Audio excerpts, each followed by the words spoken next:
মোচা চিংড়ির রেসিপিটি চলুন একবার দেখে নিই। নমস্কার দর্শক বন্ধুরা, আজকে মোচা চিংড়ি ঘন্ট করছি। দেখুন রেসিপিটা আমি কী করে করছি। আমি আমার পদ্ধতিতে করছি। সরষের তেলটা ভালো করে গরম করে নিয়েছি। এবার প্রথমে একটু জিরা করে নেব। জিরেটা আমি একটু ভালো করে ভেজে নেব। জিরেটা আমি কম আঁচে ভেজে নিয়েছি আর খুব সুন্দর গন্ধ আসছে। এবার আমি একটু হলুদ আর নুন দিয়ে দিচ্ছি। হলুদ আর নুনটা আমি ভালো করে মিশিয়ে নিচ্ছি। নুনটা আমার খুব ভালো করে মেশানো হয়ে গেছে। এখন আমি কিছু আলু কেটে রেখেছি, সেগুলো ভেজে নেব। আমি একটু আলু বেশি দেবো। এই আলুগুলো এখন আমি খুব ভালো করে ভেজে নেব। আমি আলুগুলো বেশ লালচে করে ভেজে নিয়েছি। এই পর্যায়ে আমি কিছু চিংড়ি মাছ যোগ করবো। মোচাটা কম পরিমাণে আছে বলে সেই জন্য খুব বেশি চিংড়ি মাছ আমি দিচ্ছি না। চিংড়ি মাছটা আমি এখনই একটু ভেজে নেব। চিংড়ি মাছটা আমি বেশি ভাজবো না, তখন আমি চিংড়ি মাছগুলো তুলে নেব।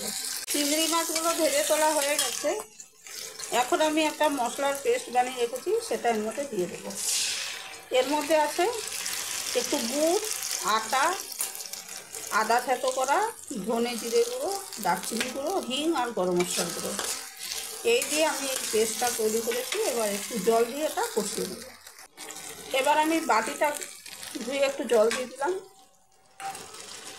এইবার আমি মশলাগুলো তেল ছেড়ে আসা পর্যন্ত কষিয়ে নেব। মশলাটা ভালো করে কষানো হয়ে গেছে আর আমি গুড় দিয়ে দিয়েছিলাম বলে এরকম রঙটা হয়েছে। এই পর্যায়ে আমি ধুয়ে জল ঝরিয়ে রাখা গোবিন্দভোগ চাল এটা মিশিয়ে দিচ্ছি। তো গোবিন্দভোগ চালটা আমি সঙ্গে নাড়াচাড়া করে ভেজে নেব। আর গোবিন্দভোগ চালটা ভাজার জন্য আমি একটুখানি ঘি যোগ করলাম। এবার গোবিন্দভোগ চালটা খুব ভালো করে আমি ভেজে নিয়ে আপনাদের আবার দেখাচ্ছি। গোবিন্দভোগ চালটা আমি ঘি দিয়ে ভালো করে ভেজে নিয়েছি। এই পর্যায়ে আমি একটা তেজপাতা যোগ করলাম। তেজপাতাটা আমি একটু ভেজে নিচ্ছি।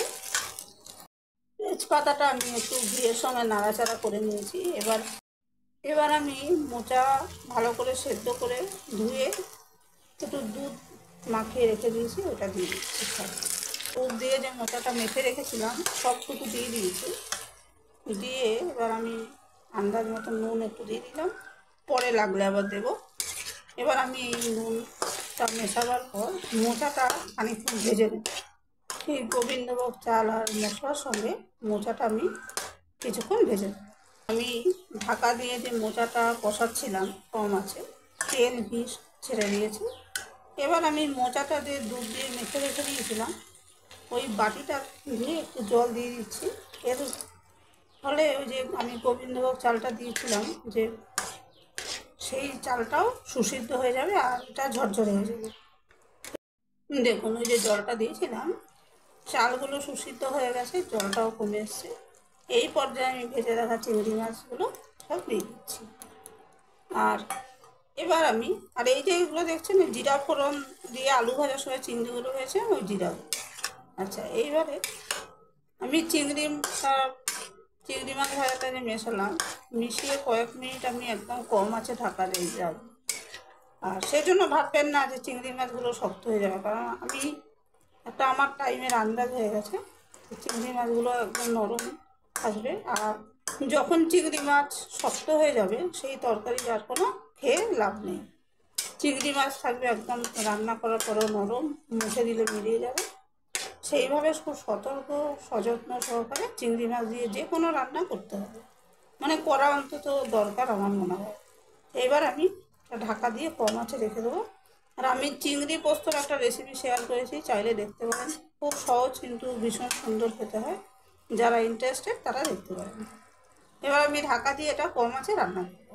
কম আঁচে ঢাকা দিয়ে রেখে দিয়েছিলাম চিংড়ি মাছটা মেশানোর পর দেখুন তেল ঘি আলাদা হয়ে এসছে আর আমার রান্নাটাও হয়ে গেছে।